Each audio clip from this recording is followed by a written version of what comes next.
Swayam Prabha. Digital India. Educated India.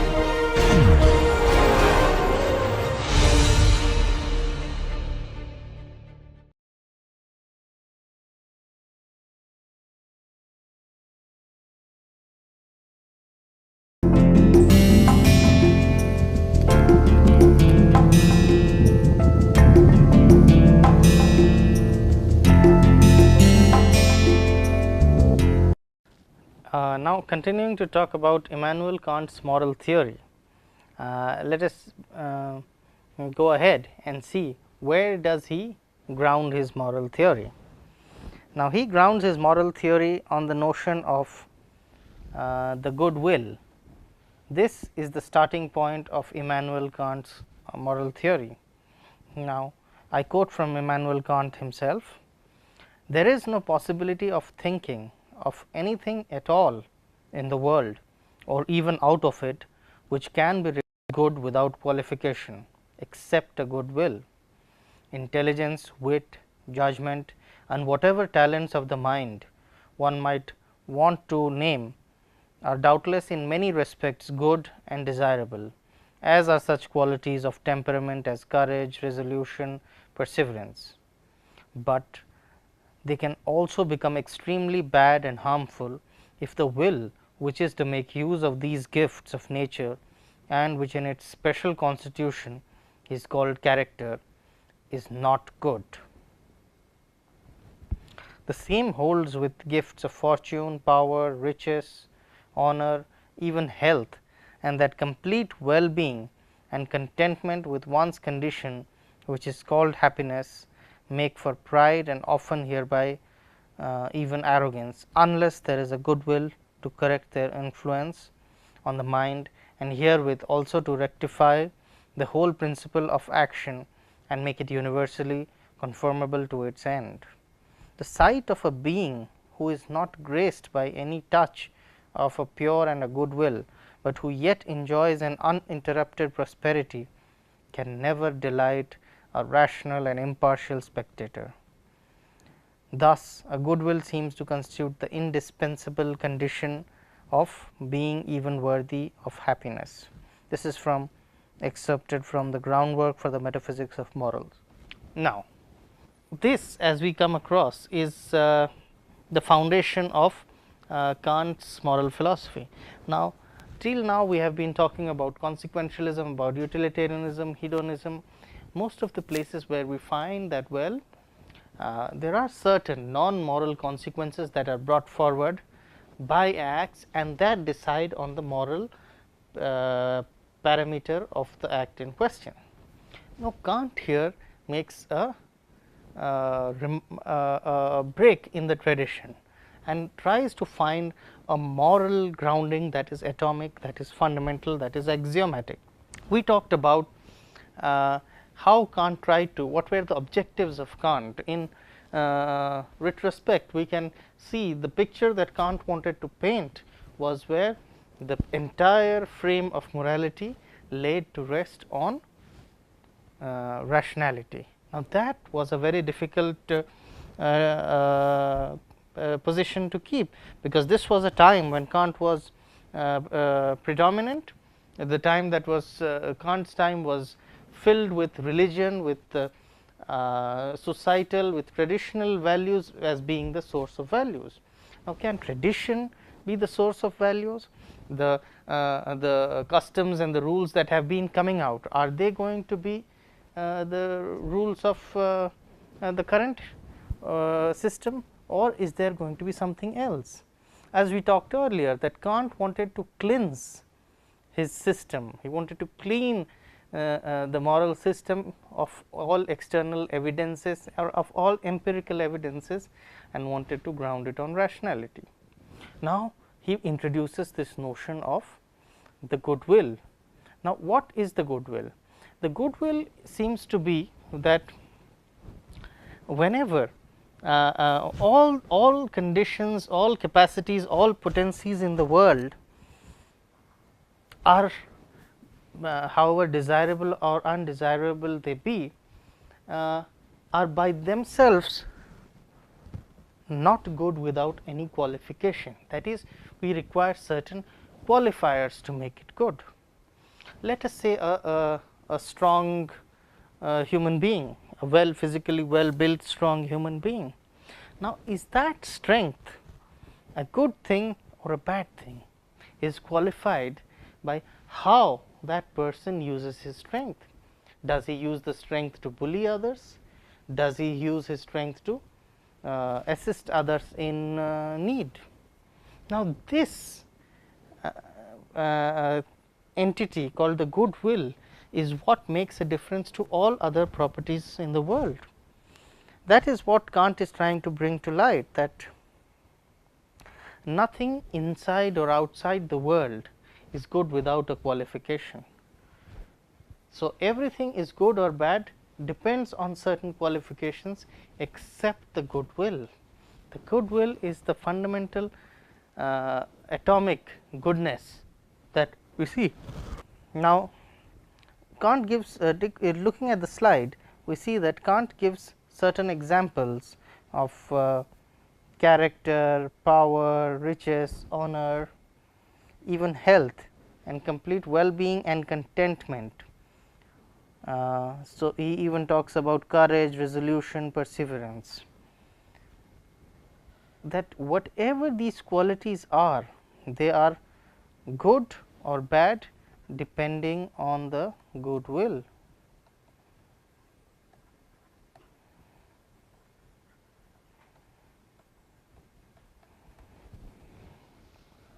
So, then he later talks about that the sight of a being who is not graced by any touch of a pure and good will, but yet enjoys an uninterrupted prosperity, can never delight a rational impartial spectator. Thus, a good will seems to constitute the indispensable condition of being even worthy of happiness. Now, what does Kant mean when he says that that a pure and good will, but who yet enjoys an uninterrupted prosperity, can never delight a rational and impartial spectator? Let us take the example of a movie. Why do we like the film star, the hero, the protagonist of the movie? Let us take a usual plot where the protagonist is strong, tough, has overcome challenges to preserve good. Now, when we are talking about when Kant talks about the impartial and rational spectator, he means us as rational beings. Who do we attach value to, or who is the protagonist? The protagonist is one who not only is strong, and that strength does not make him the protagonist, for very often the antagonist or the villain is much stronger than the hero. But what makes the hero is the goodwill, without any qualification, that he has the goodwill, that he has a good intention, that he is a good person. These are things that make the agent a hero. So, this is what a life on uninterrupted prosperity will still not delight the impartial and rational spectator, because it would not make a difference, or it would not inspire the spectator unless the spectator saw the evidence of the goodness or of goodness of qualification. Now, coming to the next slide. Now, goodwill for Kant is at the center of ethics. What does he briefly do? Kant attempts to bring the locus of the moral domain from theories, empirical observations back to the individual, in the individual's exercise of moral choice and freedom. Morality cannot be based on the evidence of the senses, and that persons have an inherent sense of morality. The objective of an act is to be called moral is not benefit, pleasure or satisfaction. An act is moral only if it is done from a sense of duty and nothing else. The objective of an act, so as to be called moral, is not benefit, pleasure or satisfaction, but an act is moral only if it is done from a sense of duty and nothing else. Certainty comes from the mind and not empirical evidences in actively ordering the evidence of the senses. Now, what is Kant trying to say here? First, that Kant attempts to bring the locus of the moral domain from theory's empirical observations back to the individual in the individual's exercise of moral choice and freedom. So, again this is a part of Kant's agenda to clear morality from the from empirical sources or from evidence of the senses, and he is making a crucial claim here that persons have an inherent sense of morality. So, the objective of an act so as to be called moral is not benefit, pleasure or satisfaction. An act is moral if it is only done from a sense of duty and nothing else. Now, this is very crucial in understanding what Kant is trying to put forth. This is a crucial claim of Kant, that the moral act is a conformity to the sense of duty and is not done for pleasure or benefit or even satisfaction. Now, if Kant were to ask Mother Teresa that why do you serve the needy, and if Mother Teresa would reply that I serve the needy because my heart goes out for the needy, I am touched, I am moved, I am emotionally charged when I see the needy, and therefore I serve the needy. To this hypothetical dialogue, Kant would reply that Mother Teresa, you are not moral in that sense, because you are not functioning out of a sense of duty, but you are your moral, your supposed moral acts are from your empathy, from the pleasure or from the satisfaction that you derive from serving the needy.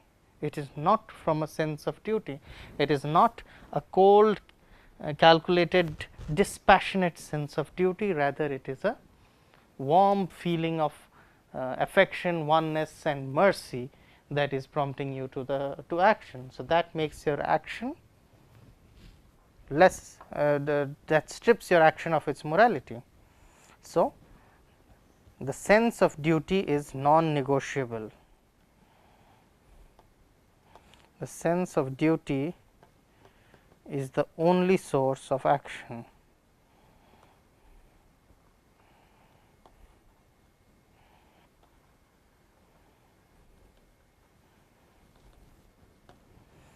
Now, so thereby the certainty that comes for moral actions and moral claims come from the mind and not from empirical evidences. So, empirical evidences just provide you the data, the mind orders the data. Now, let us go to the next slide. What the Kant talks about this thing called the categorical imperative, very often abbreviated as the CI. What is the categorical imperative? The test to determine the right from the wrong, that is this in a single claim is what Kant means by the categorical imperative. The principle to determine the right, it can be known a priori, that is by reflection alone, as it is a part of our mental structure. Categorical as opposed to hypothetical or goal based imperative, because it is a must or is a binding. First, let us talk about these two claims. Now, what does categorical imperative mean? Now, the categorical imperative would perhaps mean, not perhaps, but would definitely mean something of a rule, of a moral command. Now, let us look at the board to see what how best can we understand categorical imperative. This is quite a profound concept that Kant has come up with, and we are just skimming at the introductory level to present a brief overview of what Kant's philosophy is. Now, there are judgments we do if I want x, I would or ought to do y, right. Now, look at these two. If I want x, I would do y, a fairly simple conditional statement. Now, this is something which is called a hypothetical imperative. This part of it is hypothetical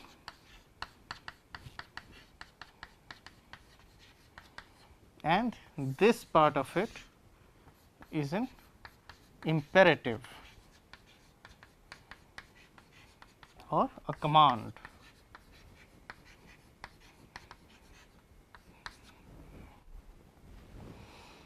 Now,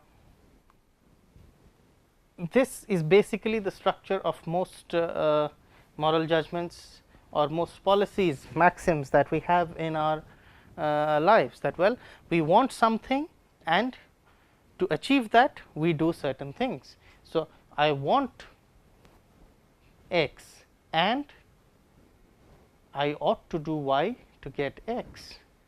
This is an example of a hypothetical imperative. Now, let us look at an example of a categorical imperative.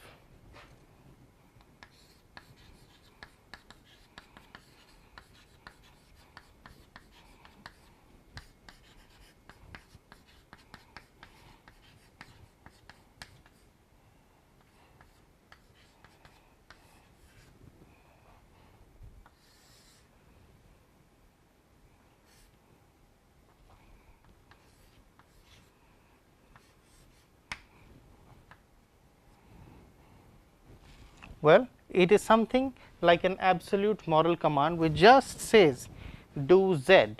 If you want, we can fill this up with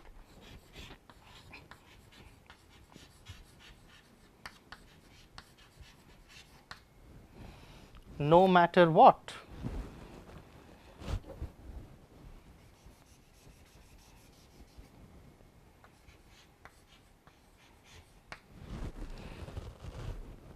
Now, the categorical imperative is saying that well, no matter what, do z. So, there is something absolute about the categorical imperative. Okay. Now, let us not get confused with the words and the phrases that Kant uses. What categorical imperative essentially means is that well, there are some things, right, which are categorical. Categorical meaning they have to be done, right. They are an imperative because they are a command which is categorical or which is to be followed for its own sake. It is not hypothetical, it is not a command or an imperative to be followed for some goal, but it is an imperative or a command to be followed for its own sake. Now, here is where Kant is unfolding his moral theory, that it comes about that well, there are things that ought to be done for its own sake, right. Now, let us take a look at the slide. When we talk about hypothetical, it is goal based because it is a must or a binding, but the categorical imperative is done for its own sake.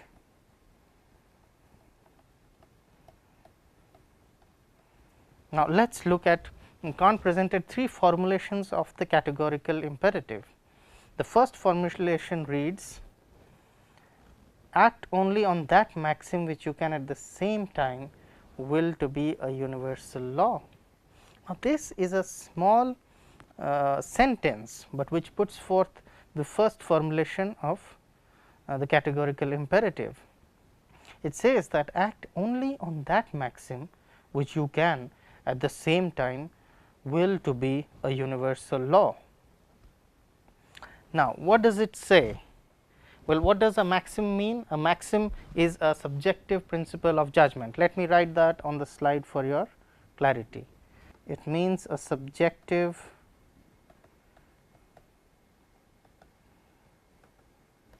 principle of action, right.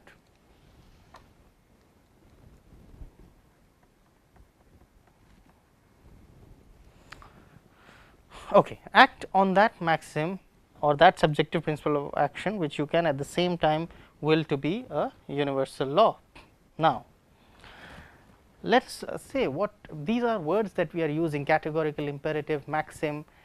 We are using these words, these phrases which are directly from Kant, and thereby let it not confuse you or make it sound superfluous. These are words used by or translations from Kant's works, but what we mean in essence is crucial for you to understand that, well, Kant is saying that, well, what the first axiom or the first formulation, it is not an axiom, it is a first formulation of the categorical imperative, and as you can see it is empty, it is bereft of any content. It does not claim that there are any there is any description of what one must do. He just puts a formula, and what is that formula? The formula reads that act only on that maxim which you can at the same time will to be a universal law. Now, what is Kant saying? Kant is saying that, well, anything to do, what is this filter of rightness checker which we call, he calls the categorical imperative. Any act is right if the principle with which you act can be universalized.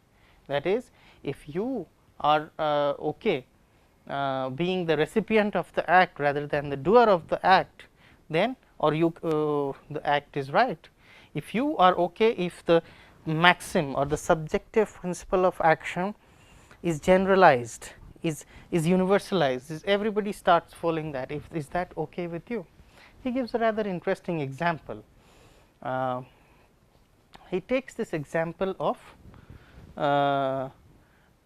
asking for a loan when one knows that one does not have the capacity to repay the loan. Now, Kant postulates a situation that, well, a person who is in need of money and has to ask for a loan knowing fully well that he cannot repay the loan is in a quandary, because if he asks for a loan saying that, well, he cannot repay it, he would not get a loan, and if he asks for a loan promising that he would repay it, he is clearly saying something which he cannot do, or clearly committing to something which he cannot do. Now, it is the latter that Kant thinks is a challenge to the rationality of the agent.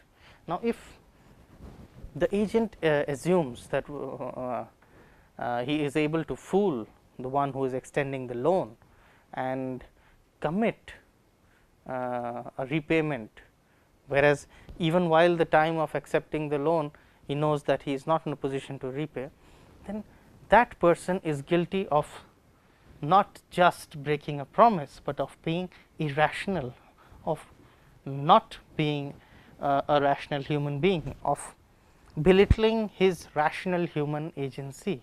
Now, how does he do so? Let us look at the slide to understand how he does so.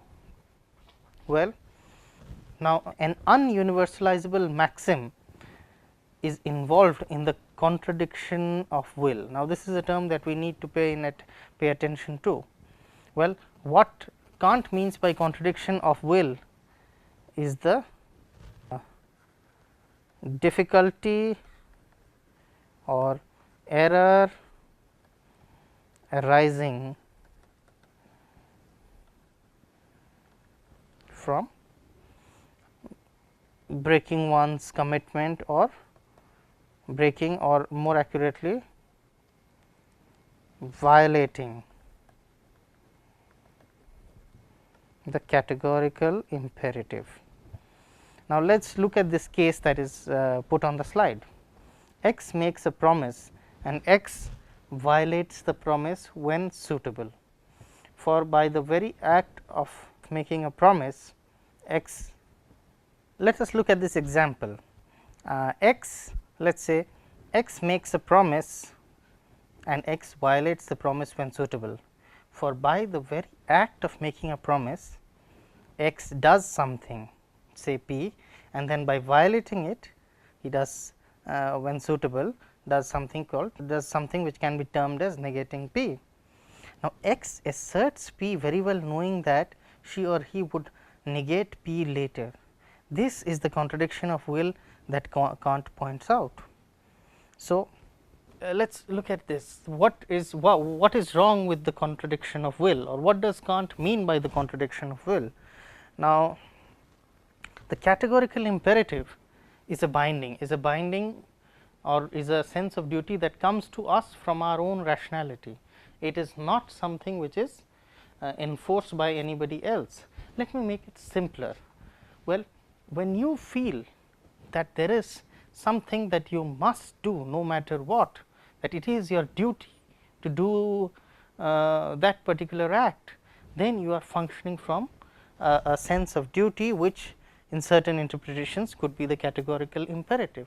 Let us take the example of a doctor to whom an injured terrorist or an extremist or a criminal, an injured criminal has come for treatment.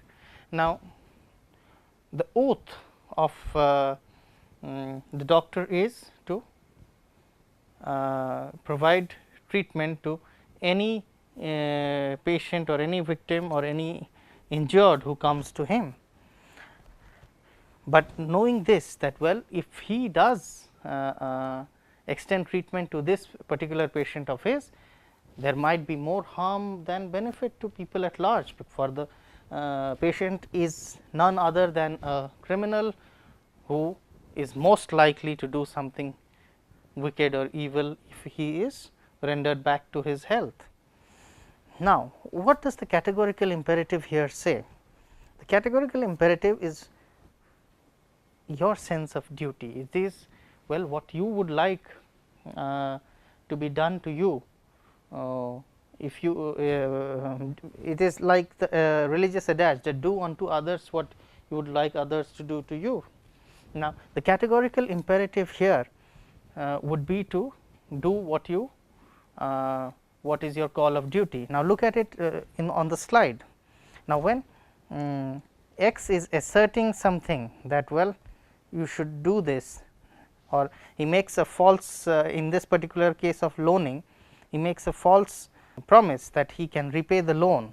He is actually contradicting his will, contradicting himself, because he is asserting something which he knows that he would negate later. Asserting P, fully knowing that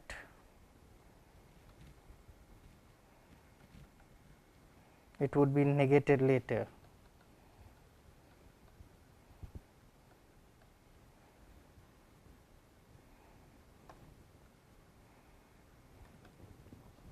So, considering the doctor example too, when the doctor provides treatment to the patient who happens to be a criminal, well, if the doctor just does his duty, then he is not contradicting his will, but well, if he has this sense of duty that he should help all, then he brings by not helping or not treating the criminal, he does something which is contradicting his will.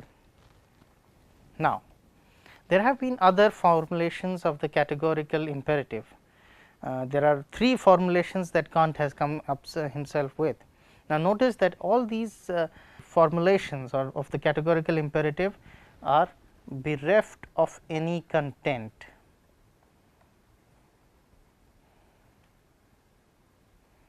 They are just forms, right. Now, the second formulation says that act so that you treat humanity, whether in your own person or in that of another, never as a means only, but always at the same time as an end. So, this brings into focus that well, we must use or we must see each individual, each person as a end in himself, right. Now, this also interestingly has many ramifications, especially in political philosophy, that we are all equal on the moral plane.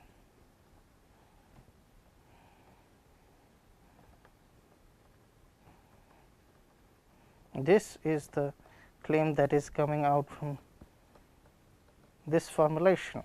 The third formulation or autonomy formula would say that the idea of the will of every rational being as a will that legislates universal law, right.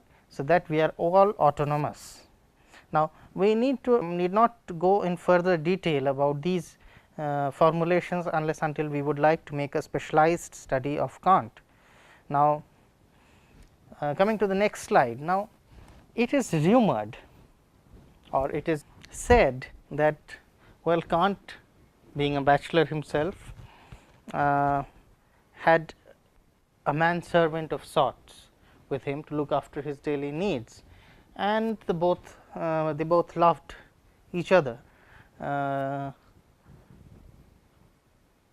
the manservant was of course a simpleton. And when Kant narrates his philosophy after a long decades of writing, the manservant is amazed that, well, you have taken, and he almost accuses Kant that you have taken morality away from religion and God, and perhaps you have nothing to cater for in morality, in religion. And that it is rumored struck Kant so much that he invented these, or he brought conjectured these postulates of morality, that in a conceited way or in a hidden way bring back the notion of God that his manservant was very much looking forward to. Well, we will just briefly go over these postulates of morality. First, it says that the freedom of the will to experience moral choice, and therefore thereof to arrive at the sense of duty, one has to have the freedom of the will. Existence of God, acting out of the sense of duty must eventually lead to happiness in the long run, if not in the short run, and this can be possible if the world is designed so. So, there must be a designer God. Fairly self-explanatory, the conjecturing the existence of God to present that acting by one's sense of duty must eventually lead to happiness, or is that consequentialism creeping into Kant's system?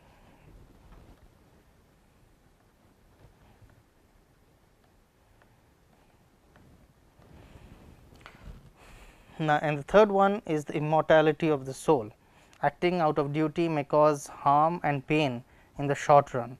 So, there has to be an immortal soul as the agent to achieve sought in this lifetime. So, it is very often seen that living by one's duty might actually cause more pain and harm in the short run. So, Kant conjectures that there has to be an immortal soul that benefits from the good that could be accumulated over time. So, ultimately these postulates are trying to hint, especially the second two postulates could be accused of letting in consequentialism from the window. Now, these postulates are according to Kant are implied in our sense of moral obligation. Now, let us sum up. So, briefly, what is Kant's position? Kant wanted to establish a moral system on the unshakable foundations of reason or rationality, indifferent to the less sturdy foundation of empirical evidence. Moral choice is the basis of asserting free will. Moral acts only emerge from a sense of duty. Drawing satisfaction out of the performance of a moral act strips the act of its morality. Morality is always a matter of conscious choice. Duty is to be performed only for its own sake, that is, duty for duty's sake. This is also known as rigorism, as attributed to Kant. So, let us now sum up that, well, Kant in his in the deontological tradition, which we have taken the first example of a deontological tradition as Immanuel Kant. The second example we will be taking next is W. D. Ross. Now, Immanuel Kant as an example of the rule deontological tradition tries to ground morality on rationality and makes morality an atomic affair. It does not make morality depend on any non-moral consequences. And what is it that enforces morality? It is nothing but one's own rationality that enforces morality. For when one violates the categorical imperative, one brings in the contradiction in will, and this contradiction in will is violating one's morality. So, this contradiction in will is a symptom of irrationality, or the denial of rationality so intrinsic and valuable to human beings. So, what is the categorical imperative? It is briefly the principle of universalizability. It has three formulations. It talks about, well, that an act is right only if it can be universalized. So, what in principle or in essence is the universalizability claim? That, well, I as an individual have no special rights or special position on the moral plane. So, if I assume that anybody in my situation would act like this, suppose I choose an act X. Now, if anybody in my situation could or should you act X, then this is a right thing to do. So, the categorical imperative is the filter for determining right from wrong. It is a rule, but nevertheless it is a rule without any content. It is a rule of a form. It is giving one a form that, well, we if this is the situation, we place it in the form, and then if it is universalizable, then it is right. If it is not universalizable, it is wrong. Let us take an example. If we think that, well, anybody who is poor should steal. I am poor today, and I would steal from the rich, and if I am this is right only if I would consider that anybody who is poor, perhaps poorer to me, or that one day I become rich and she or he steals it from me, then it becomes universalizable. But then there are again various issues with universalizability. Say something, of course, Kant talks about this too, that if we could universalize something as trivial as tying one's left shoestring first every time. So, yes, Kant does refine his theories to incorporate. It is a detailed exhaustive theory to which has its essential grounding, as we have discovered, and as we have talked about, that its essential grounding is always on the categorical imperative, or on the content that universalizability as the criteria of determining right, of there being a rule, not being of a contentless rule in discerning the right from the wrong.